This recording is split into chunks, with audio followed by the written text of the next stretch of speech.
Welcome back.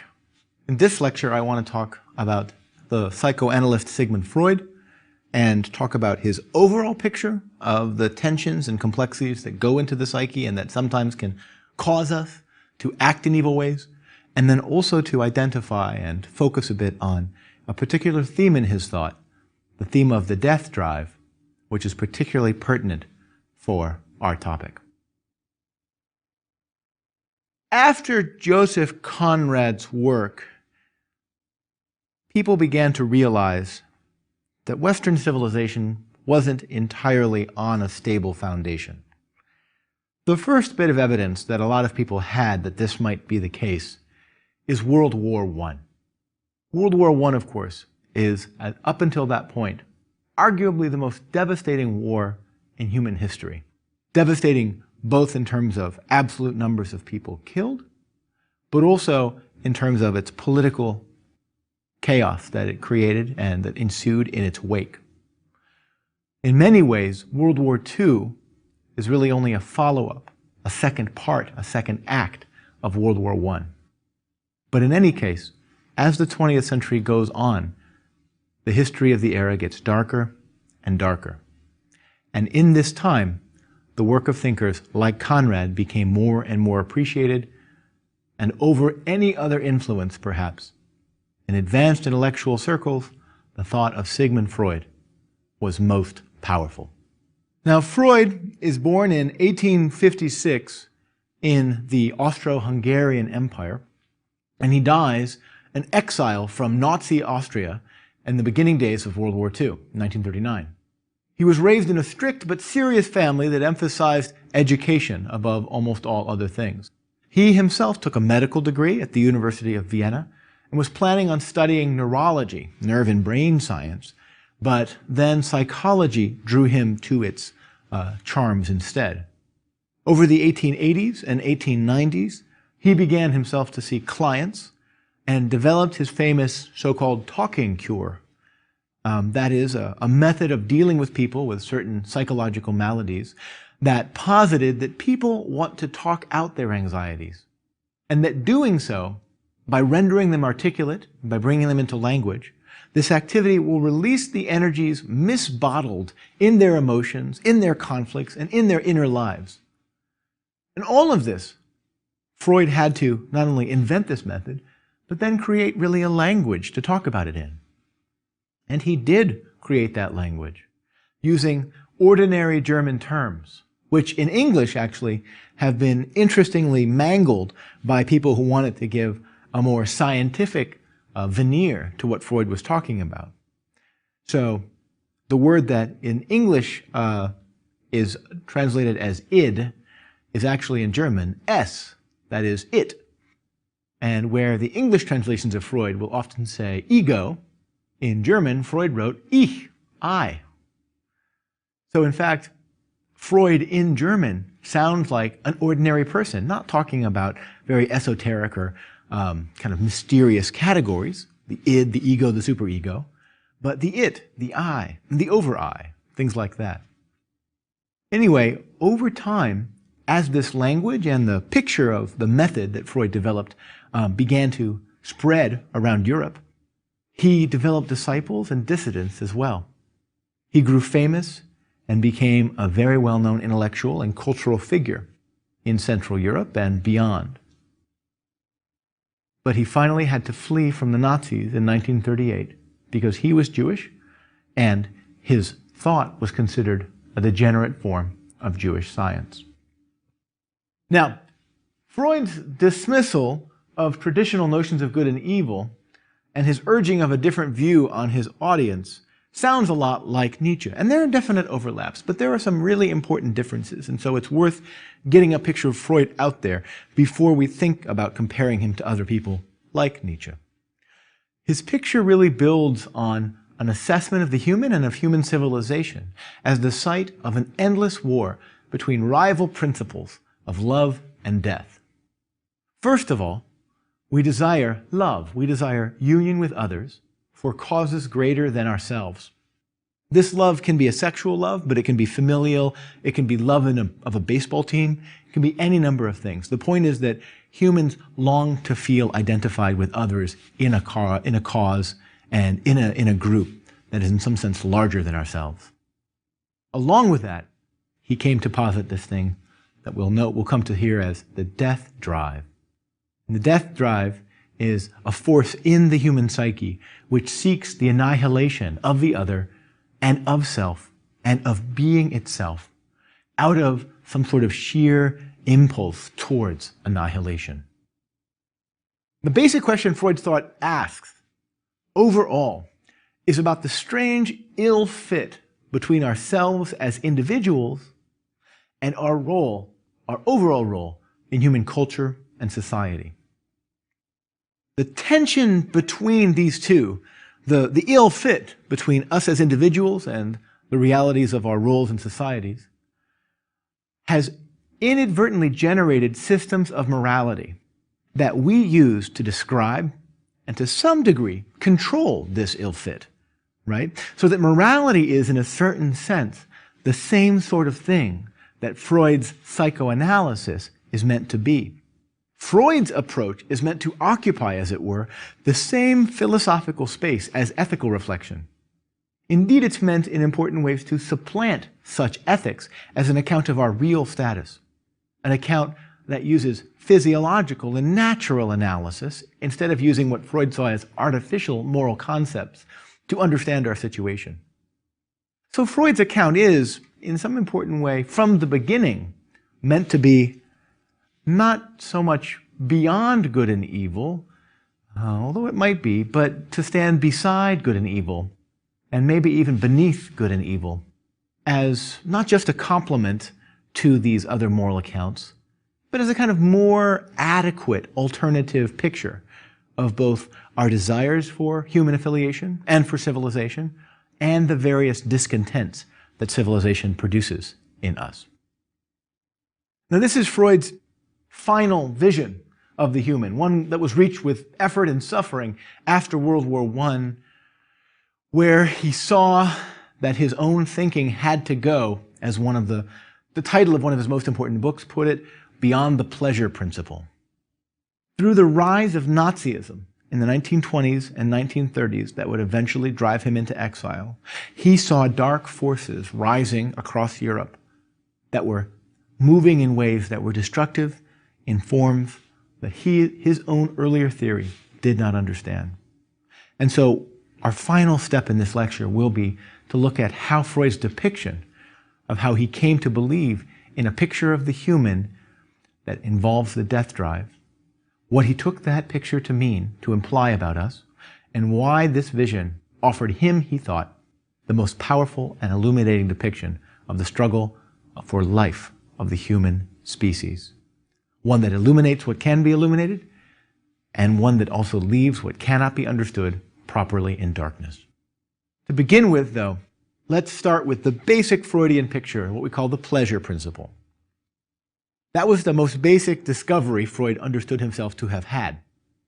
The pleasure principle, he thinks, is the idea that people want happiness. Yet, as he said, the program of the pleasure principle is at loggerheads with the whole world. Now, the pleasure principle is simply our desire to be happy, to feel pleasure. We're creatures, for Freud, who by and large pursue our own individual happiness. Why does he think it's at loggerheads with the whole world? Well, most basically because happiness is something we feel by contrast with normalcy. We don't normally feel happy. It's an extreme moment when we feel happy. It's abnormal for us to feel more pleasant than usual. That's what happiness is, that difference in the meter there, where we go into the red zone a little bit. Unhappiness, on the other hand, is something we not only feel when things make us unhappy, we can actually feel unhappy by merely anticipating being unhappy later. That is, and think again of Machiavelli or Hobbes here, fear for Freud affects us more deeply than hopeful anticipation does. Fear makes us presently unhappy, while hopeful anticipation definitely does not always make us presently happy. Indeed, at times, the impatience we feel at anticipation may make us unhappy now. In response to this problem, Freud thinks, humans have tried to moderate our desire for happiness, to control it, to channel it in various ways. Through individual asceticism, right? Monastics, people who pray a lot, people who study a lot. Of course, people who work out a lot are also ascetics as well, right? They're disciplining their bodies in certain ways. Through joining communities, wallowing in lower pleasures, right? Like college boys who drink beer all weekend because they have nothing better to do. Or sublimating our longings in higher desires, right? So that they come and find themselves partially expressed and partially satisfied in the reading of books, or perhaps the attending of or listening to lectures. But none of these practices of managing the pleasure principle, managing our insatiable desire for happiness, work perfectly. There is no solution. Happiness must be achieved, Freud thinks, but it cannot be. There's no golden rule, he says, that applies to everybody. Everyone must seek it on their own. So our desire for happiness, satisfaction, and the freedom that comes with that can only be met to a degree. That is, we can only be somewhat happy, and only at the cost of repressing and or what he calls sublimating, that is, transforming into some other kind of thing, our absolutely insatiable desire for happiness. Civilization, then, arises from our need of protection and our desire for happiness, what he calls eros and anaka, love and necessity in Greek. Civilization is rooted in our social and political necessities, but it also has a more properly physiological basis in our drive towards sexual and suprasexual union with others. This drive, Freud names eros, the principle of love, and this pulls us towards one another, towards community. Much of psychoanalysis, because of this, focuses on where that drive goes wrong, focuses on what you can call the archaeology of the libido, uncovering how our desires are, in buried or other covert ways, obstructing our functioning as humans. It means to be, in this important way, psychoanalysis means to be a healing science, something that helps us at least manage our longing for happiness. But Freud is very sober about the prospects for this kind of healing. Almost all the time, adults cannot expect for him to radically change their behavior, because the dispositions that we have are too deeply habituated in us to be really significantly reformable. The best we can typically hope for is to manage our various pathologies. And inevitably, a lot of the evil in the world comes out of the pathologies of the resentments we feel about the frustrations of our libido. But this management that Freud offers, his promise that he will help us cope with our crises, this management is, he thinks, the only real solution we have. Even an ethical system will only also be able to manage our frustrated libido. It will not be able to solve its problem. But the problem here is that these very energies are themselves quite destructive. Love itself creates resistance and resentment against civilization. Why is that? Again, because civilization restricts sexual life precisely as it expands the cultural unit. Stable sexual lives are crucial for social stability and order, Freud thought. Right? Monogamy is the price humans pay to become civilized. Monogamy is the price you pay for Costco and Best Buy. And that's why, in some important way, that trade-off generates resentments. Generates, as in the title of one of his most famous books, discontents, civilization and its discontents. There is a weird tension between us, as I said, an ill fit between ourselves as humans and our role in human culture and society. This ill fit creates these discontents, which express themselves both in our own self-destructive behavior and perhaps in behavior destructive of others. Now, were this the extent of the human condition's challenges, our lives would be difficult enough. But over the course of his career, Freud grew increasingly convinced that this was not, in fact, all. That, in fact, along with our understandable resentments at the curtailing and channeling of our libidos, another, deeper, and altogether more mysterious force was at work in us. A force that actively and intentionally sought not just our own destruction, but the destruction of the entire world. And that is what Freud called the death drive. Now, contemporary psychoanalysis, and actually contemporary psychology when it attends to Freud, really typically dismisses the death drive as mere metaphysics, as something Freud came up with that was unscientific and melodramatic.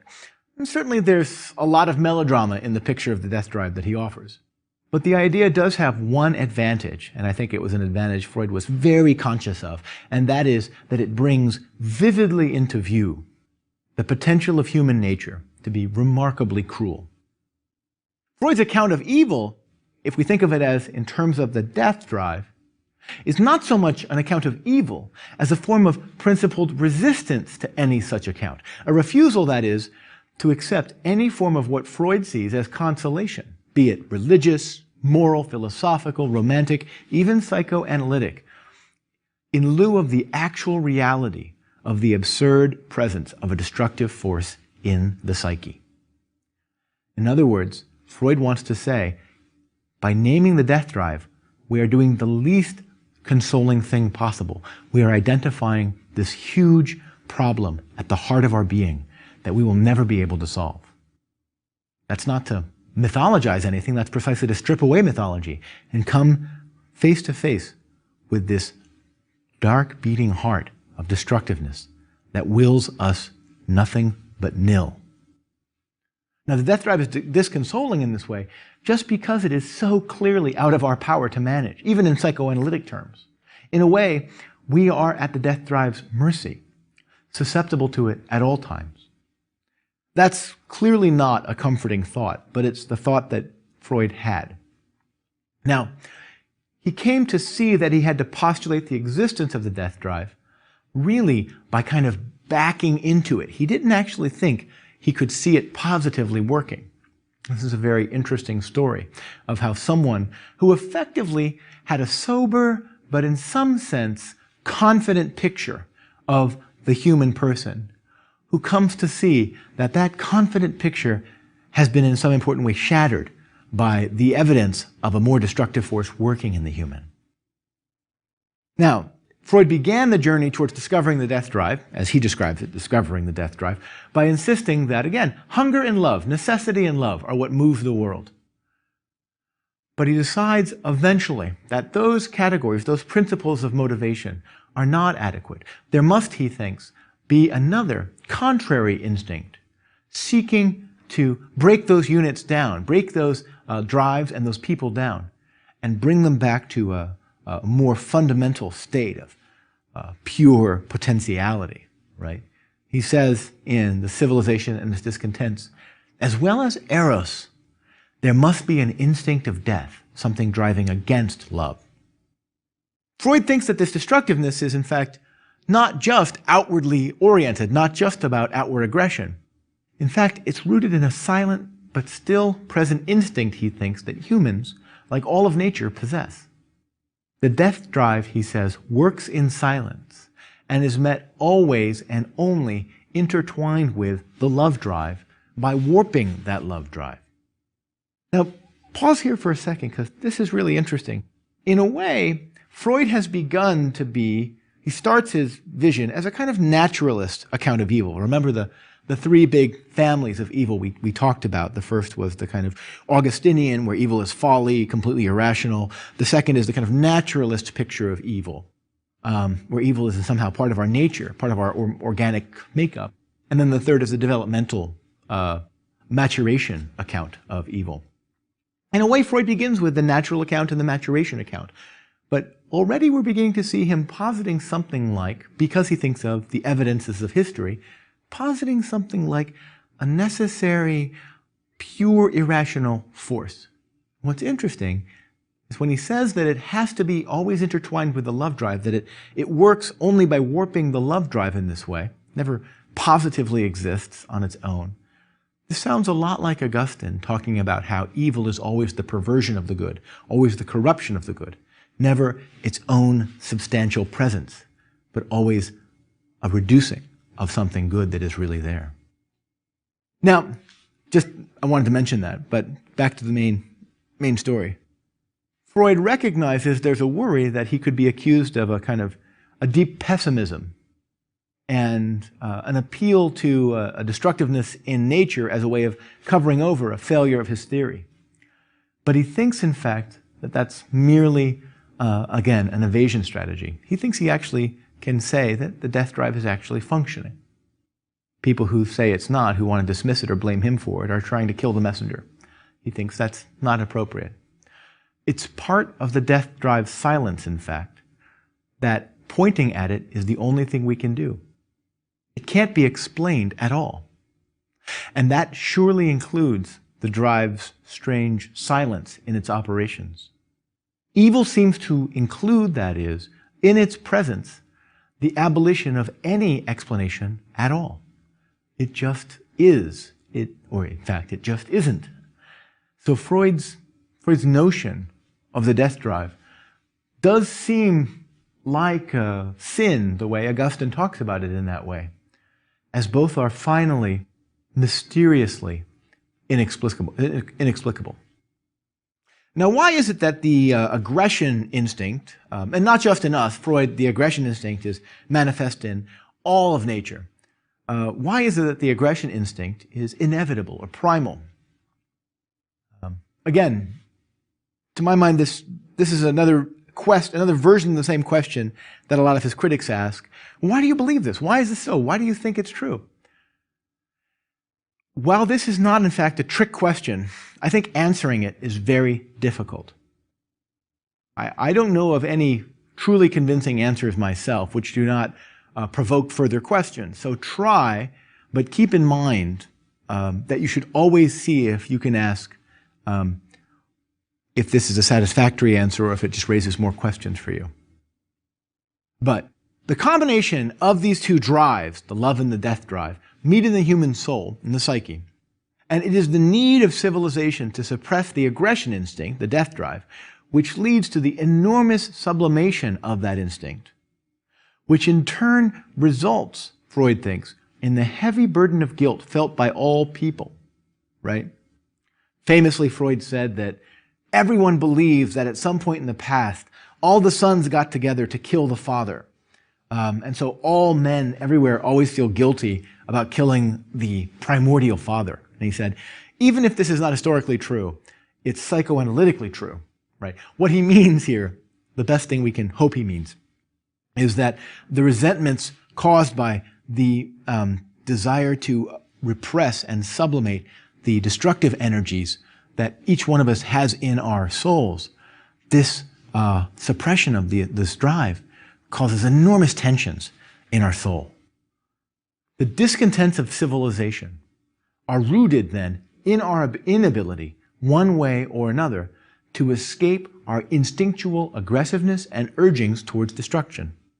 Civilization exacerbates the pressures of the death drive by forcing us also to sublimate the love drive, by forcing us to channel it in certain ways.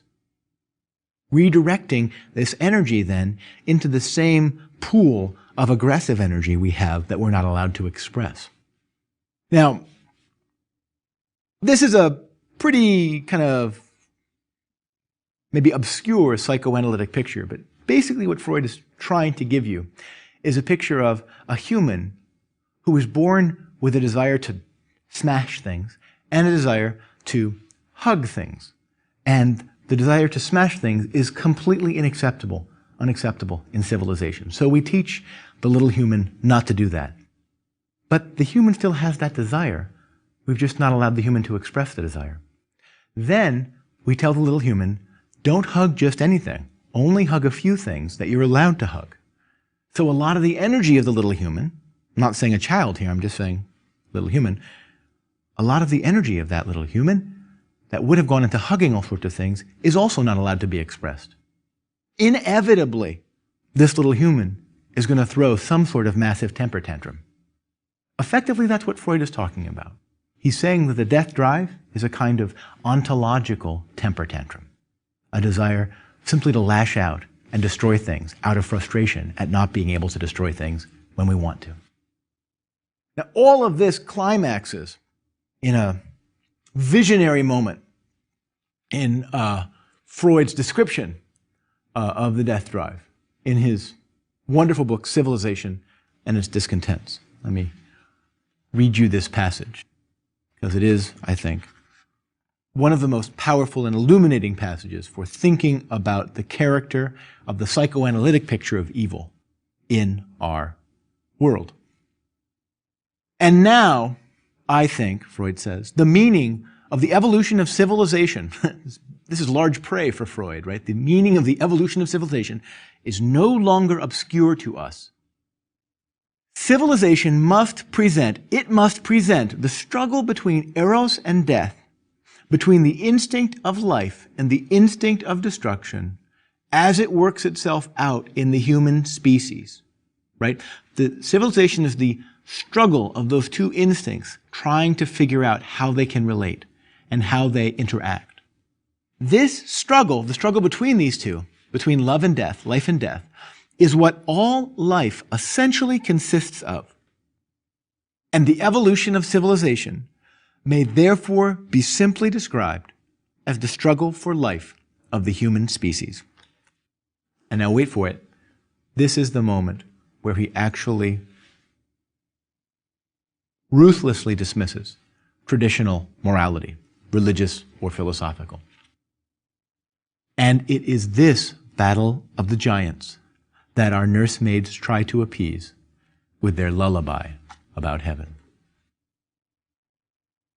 This battle of the giants, this struggle, this conflict between these titanic drives in our souls, in each soul of each human being.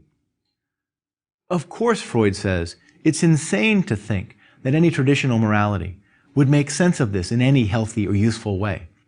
Because any traditional morality is just going to say the evil that people do is just a matter of their individual wickedness, he thinks. Or it's a matter of some sort of generic human corruption, right? Some inheritance of original sin. But Freud says no. It's not petty human wickedness. It's not inherited sin. These are powerful natural drives that of necessity civilization can't handle, so it has to repress them. But over time, those drives come out anyway. Destruction, annihilation, murder are ever with humans. Why? Freud thinks, because that's just the kind of creatures we are. Maybe all of life, all of the cosmos is like that. We want love, but sometimes we also want death. Now that's an astonishing moral view. It's one that I think hasn't been appreciated fully for the pessimism it offers. Furthermore, and from a theoretical perspective, it's a view that Freud articulates very clearly how he came to it. He didn't come to it by observing the death drive in any kind of direct observation. Instead, he postulates its existence by noticing the warping of people's behavior in ways that the love drive cannot make sense of. It's an interesting methodological moment, it seems to me, in the history of thinking about destructiveness, malice, and evil. Now, this is pessimistic, but there is some hope. Freud suggests that Eros has ultimately, or can ultimately have, the upper hand on the death drive, and it can learn to master its urgings, if only at least for a time. But Freud warns that humans now have gained control over the forces of nature. He says, quote, to such an extent that with their help, they would have no difficulty in exterminating one another to the last man. In other words, in the modern world, we actually begin to be so powerful in our destructiveness that it may in fact be the case that we can annihilate ourselves. And so the death drive now reaches the possibility of its full consummation. One of Freud's interesting, errant intellectual descendants of a sort, the French philosopher Michel Foucault famously said, "The human for millennia was what it had been for Aristotle, a natural creature whose politics have to be figured out. But in the modern world," Foucault said, "the human becomes a political creature whose politics put its natural existence into danger." And I think in that, Foucault is simply developing Freud's ideas. Now, Freud's attempt here to understand and offer some guidance for the reality of evil and wickedness suggests something that we could call hope, but it's got to be far less than what we can call confidence. But it is some kind of hope, some reason to get up in the morning and struggle with the death drive. Now, again, think about Freud. He's interestingly straddling all three of our large families of thinking about evil. In a way, he's most basically a thinker who thinks about evil as a natural structure. But he has a notion of evil as something that's intrinsic to development across time, of the individual, maybe of the species. And now we've seen with the death drive, there's a dimension of Freud's thought that seems to inject a kind of dimension of evil as folly, as the privation of being in goodness, the perversion of good action that we saw most rigorously and profoundly worked out in a thinker like Augustine. Whether or not these three strands of Freud's thinking on evil can be put together in a proper way, I don't know. But I don't think you have to worry about Freud as a systematic thinker. That's a good task. But he's a far more interesting thinker, for me anyway, if you think about him as suggestive and evocative.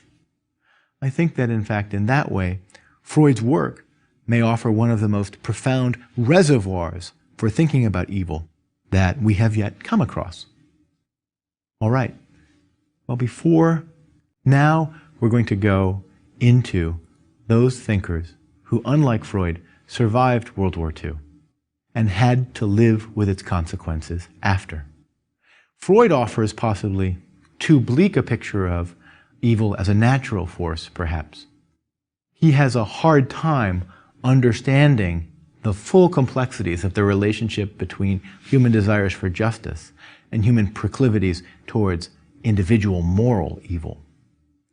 Others may help us see that dimension of malice better, and we'll begin to turn to them and to thinking after the calamity of the Second World War next.